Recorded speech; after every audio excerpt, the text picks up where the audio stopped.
భారత్ ఓటమి చెందింది. నిజంగా ఇక్కడ దాకా ఫైనల్ కి వచ్చినందుకు మనం చాలా గర్వించాల్సిన అవసరం ఉంది. రైట్, ఈ రోజు మ్యాచ్ కి సంబంధించి మాట్లాడుకుంటే ఎలా ఉంది ఆట తీరుకు సంబంధించి టీమిండియా ఆట తీరుని ఏ విధంగా మీరు విశ్లేషిస్తారు? నిజంగానే చిట్ట చివరి మెట్టు మీద చతికిల పడినట్టుగా ఉంది ఈ రోజున ఇండియన్ టీం ఓటమి చెందినటువంటి విషయం. మొట్టమొదటి అసలు ఇంగ్లాండ్ లాంటి జట్టుని 228 పరుగులకి కట్టడి చేయడం అనేటువంటిది ఇట్స్ ఏ ఫస్ట్ సక్సెస్. ఆ తర్వాత రెండో వికెట్ అటు మిథాలీ రాజ్ రన్అట్ అయినా కూడా ఆ తర్వాత మరొకసారి హర్మన్ ప్రీత్ కౌర్ తన యొక్క ఫాస్టెస్ట్ సెంచరీ సాధించినటువంటి అదే ఫామ్ ని కొనసాగిస్తూ తన సెంచరీ సాధించి భారత్ విజయం మీద ఆశలు నెలకొల్పుతూ ఈవెన్ యాక్చువల్ గా వేదా కృష్ణమూర్తి అవుట్ అయ్యేంత దాకా కూడా భారత్ విజయావకాశాలు చాలా స్పష్టంగా ఉన్నాయి. బట్ ఒక్కసారి 7th వికెట్ పడిన తర్వాత లాస్ట్ ముఖ్యంగా జులన్ గోస్వామి అవుట్ అవటం అనేటువంటిది ఎక్స్పీరియన్స్డ్ క్యాంపెయినర్. సో కాబట్టి ఆ తర్వాత మాత్రం ఇంకొకసారి గమనిస్తే కనుక లాస్ట్ వికెట్ అదే లాస్ట్ బాల్ కి ఒక రన్ ఉన్నప్పుడు తీయకుండా తను దీప్తి శర్మ స్ట్రైక్ లోకి రావాలని చూడటం. సో జనరల్ ఇదంతా కూడా కొంత చివరి 3 వికెట్లని మాత్రం ఒత్తిడి మీద కోల్పోయినట్టుగానే కనబడింది. అంటే it's because of course finals అనేటువంటిది ఒకటి యాంగ్జైటీ ఉంటుంది, ఎక్సైట్మెంట్ ఉంటుంది, దానికి తోడు ఆ ఒత్తిడి అనేటువంటిది కొంత ఇంకా వీళ్ళంతా ఎక్స్పీరియన్స్ ని గెయిన్ చేయాల్సినటువంటి అవసరం ఉంది ఈ ప్లేయర్లు. సో కాబట్టి అది ఇక్కడ మనకి చాలా స్పష్టంగా కనబడింది. ఏదైనా కానీ చేతిలోకి వచ్చినటువంటిది జారిపోవటం మాత్రం నిజంగా మనందరినీ కూడా చాలా బాధకు గురి చేసినటువంటిది. Everybody shocked with this defeat. అయితే చంద్రశేఖర్, మొదటి మ్యాచ్ లో బాగా ఆడిన స్మృతి మందన కానివ్వండి, మిథాలీ కానివ్వండి, ఈ మ్యాచ్ లో నిరాశపరచడం అదే అసలు ఫస్ట్ టీమిండియాని పూర్తి స్థాయిలో కష్టాల్లో పడేసింది అనుకోవచ్చా ఈ రోజున? Of course Smriti Mandhana particular గా మీరు అడిగినట్టుగా మొదటి మ్యాచ్ లో 90 రన్స్ చేసింది, ఆ తర్వాత సెకండ్ మ్యాచ్ ఏకంగా సెంచరీ చేసింది. సో కాబట్టి మొదటి 2 మ్యాచ్లు టోర్నమెంట్ స్టార్ట్ అయినప్పుడు 2 మ్యాచ్ల్లోనే 190 రన్స్ చేసినటువంటి ఒక మంచి ఫామ్ ని అందుకున్నటువంటి ప్లేయర్ నుంచి ఆ తర్వాత ఈ రకమైనటువంటి డౌన్ ఫాల్ ని నిజంగానే మనం ఎవరు కూడా ఎక్స్పెక్ట్ చేయలేదు.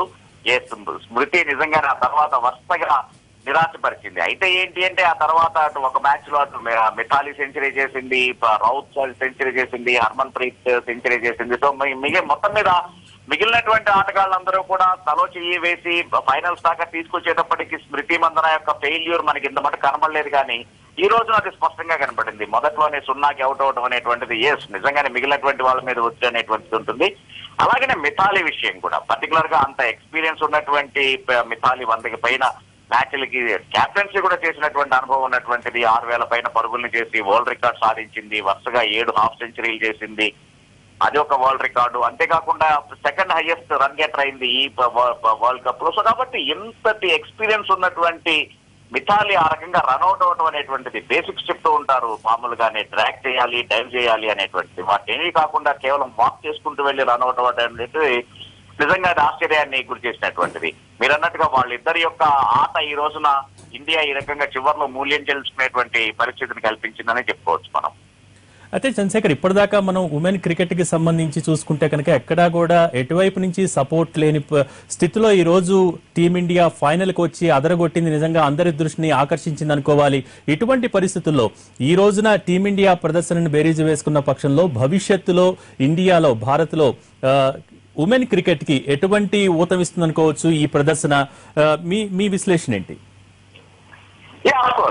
డౌన్ ద లైన్ మనం ఒక 7-8 ఇయర్స్ బ్యాక్ వెళ్తే కూడా, అంటే ఎర్లీ 2010 దాకా కూడా మనం గమనించినట్లయితే కూడా ఈవెన్ యాక్చువల్ గా బీసీసీఐ సపోర్ట్ వచ్చింది, ఐసీసీ ఉమెన్ క్రికెట్ ని మర్జ్ చేసింది. ఆ తర్వాత బీసీసీఐ కూడా ఈవెన్ ఒక టైంలో శ్రీనివాసం చాలా వ్యతిరేకించాడు ఉమెన్ క్రికెట్ ని మర్జ్ చేయడానికి. బట్ అఫ్ కోర్స్ ఈ followed the ICC instructions.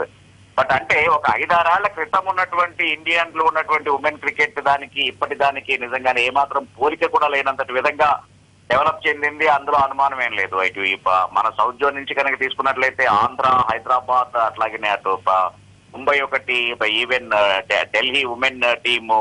So కాబట్టి ఆల్ ఇండియా లెవెల్లో కూడా even Gujarat is doing well. So కాబట్టి women cricket day by day improve అవుతోంది అనేటువంటి దాంట్లో ఎటువంటి అనుమానం లేదు. ఒకప్పుడు నేనే చేశాను ఎంపైరింగ్, నాకే అసలు ఉమెన్ క్రికెట్ మీద చాలా విసుకొచ్చింది. తమిళనాడు 49 ఆల్అౌట్ అయిపోతే ఆ 50 రన్స్ టార్గెట్ చేయడానికి హైదరాబాద్ 49 ఓవర్లు ఆడింది నిజంగానే. సో కాబట్టి అంటే 100 రన్స్ కూడా స్కోర్ కాని చోట మొత్తానికి 100 ఓవర్లు నిలబడాల్సి వచ్చింది నేను. సో కాబట్టి అట్లాంటి స్టేజ్ నుంచి ఈ రోజున మనం చూస్తున్నాం. ఈవెన్ హర్మన్ ప్రీత్ కౌర్ అట్లాగే వేదా కృష్ణమూర్తి ఇద్దరు కూడా ఎప్పుడు మనం ఊహించలేదు ఉమెన్ క్రికెట్ లో 150+ స్ట్రైక్ రేట్ తోటి ఒక ఉమెన్ బ్యాటర్ ఆ రకంగా ఆడుతుంది అని. సో కాబట్టి ఆ రకమైనటువంటి ఇంప్రూవ్మెంట్ మనం చూస్తూనే ఉన్నాం డే బై డే. ఫైనల్స్ కి చేరడమే ఒక పెద్ద అచీవ్మెంట్. ఎందుకు అంటే డైరెక్ట్ గా మనం ఫైనల్స్ కి క్వాలిఫై కాలేదు, గమనించాల్సినటువంటి క్వాలిఫైయర్ రౌండ్స్ ఆడి అక్కడి నుంచి మనం వరల్డ్ కప్ క్వాలిఫై అయ్యాం. కాబట్టి ఆ స్టేజ్ నుంచి ఫైనల్స్ కి చేరటము అనేటువంటిదే పెద్ద అచీవ్మెంట్. దీంతో ఈ ప్రదర్శనతోటే డెఫినెట్ గా ఇండియాలో ఉమెన్ క్రికెట్ వైపు ఇంకా చాలా మంది బాలికలు చూపులు చూస్తారు అనేటువంటిది ఖచ్చితంగా చెప్పాల్సినటువంటిది. అలాగనే మిథాలీ ఎప్పటి నుంచో డిమాండ్ చేస్తూ ఉంది, మాకు కూడా ఐపీఎల్ లాంటి టోర్నమెంట్ కావాలి, ఇంకా మేము ఆ యొక్క ప్రదర్శనని బలపరచుకోవాలి అన్న, ఎగ్జిబిట్ చేయాలి అన్న. బహుశా ఆ పదానికి కూడా ఆ వాదనకు కూడా ఊతమిచ్చేటువంటిది ఇది. ఎందుకంటే హర్మన్ ప్రీత్ లాంటి వాళ్ళు ఎంటర్టైన్ చేస్తున్నప్పుడు డెఫినెట్ గా ఐపీఎల్ వైపు కూడా ఉమెన్ కూడా కండక్ట్ చేయడానికి బీసీసీఐ కూడా ఆలోచించే అవకాశాలు ఉన్నాయి.